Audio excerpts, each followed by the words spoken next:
and welcome to another edition of Browns Latest. I'm Dave Grendzynski, and this is where you can come and get caught up on some of the latest news involving our Cleveland Browns, and then also get a take that typically takes somewhere between 8 and 12 minutes, generally 10. So, welcome aboard, welcome in, and if you can, I would love to ask you to, not beg you, but ask you to like this episode and subscribe to the channel, and also share it. Tell all your friends. We'll throw that in today. How about that?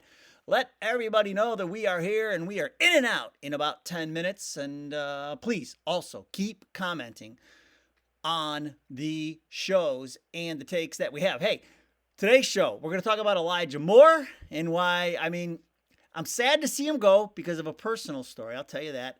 But also, not such a bad thing. Also going to share my opinion on Myles Garrett. We haven't talked about this yet, and I have a feeling my opinion might be unpopular, but I'm going to share it with you anyway. Hey, Browns could use some safety help, and there are a few big names still on the beach.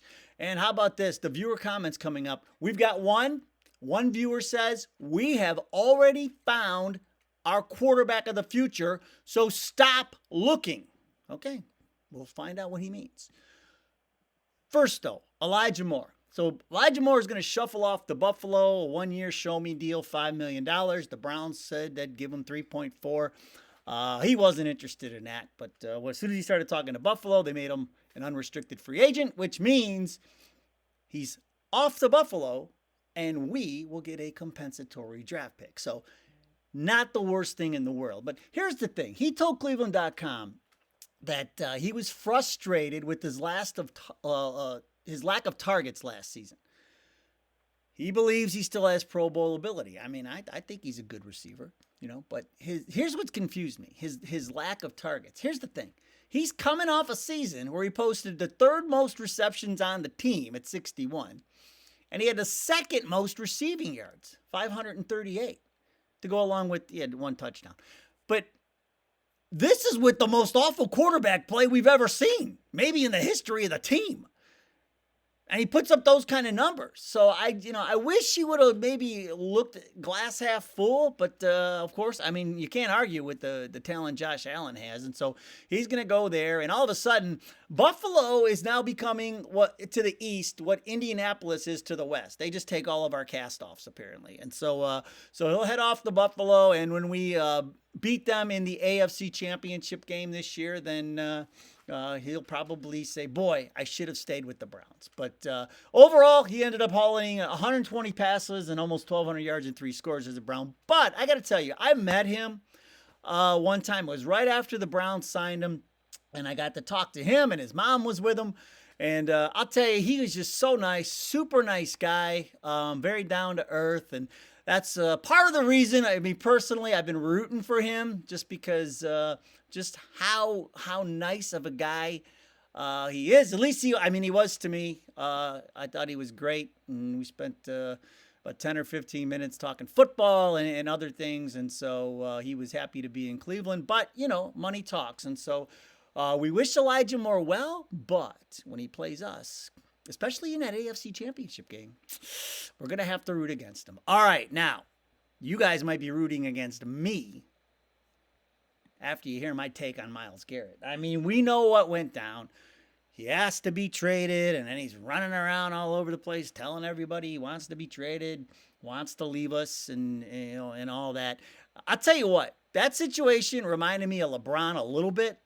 The only difference is, at least Myles gave us a chance to trade him. LeBron just decided to screw us twice. So, and just leave and not give us a chance to get anything for him. So, that's the big difference to me with Myles and LeBron. But this reminded me a little bit of LeBron because, Myles has been with us so long. He's 2017 number 1 overall draft pick. He's been so great to the community, and shows up all the events and everything. And no one can argue with his regular season stats. 14 sacks in 4 straight seasons. Of course, he's the Browns' all-time leading sacker. He passed Clay Matthews.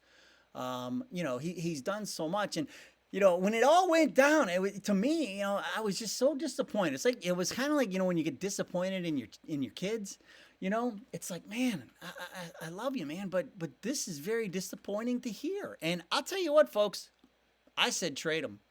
The problem is when he said he wanted to be traded, we had no leverage. And so I said, okay, wait for training camp to come, and as soon as somebody gets hurt, ship them off. When Detroit was having their issues last year, I thought we should have traded him then. And here's why. He's going to be 30 this year, folks. So he's not getting any younger. He's on the back nine of his career now. And the other thing is this. In 3 playoff games, this is what he's mustered up. 5 solo tackles, 1 assist, and 1 sack in 3 playoff games. And he was unseen in that playoff game against Houston a couple of years ago. So he's got the bag now. So let's hope that that's enough motivation to push him through at least the next 2-3 years. He didn't show any signs of falling off last year. He's he is definitely an attribute to the defense, but boy oh boy, it was just the Cleveland in me was like, man, you want to leave us, then leave us. And at one point I even said, send him to the Giants and get whatever you can, And so, but anyway, my opinion on that was not very popular with my friends, but that's what I thought. I'm like, all right, well, get what you can for him now. But here's the thing: let's glass half full, upward and onward with Myles Garrett. Speaking of the defense, we might be able to.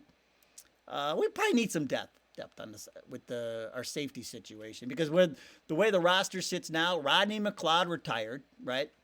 So you've got Grant Delpit at strong safety and Ronnie Hickman at free safety. You also have Chris Edmonds on the roster. He's a draft pick out of Arizona State, and Trey Dean III, who we drafted out of Florida.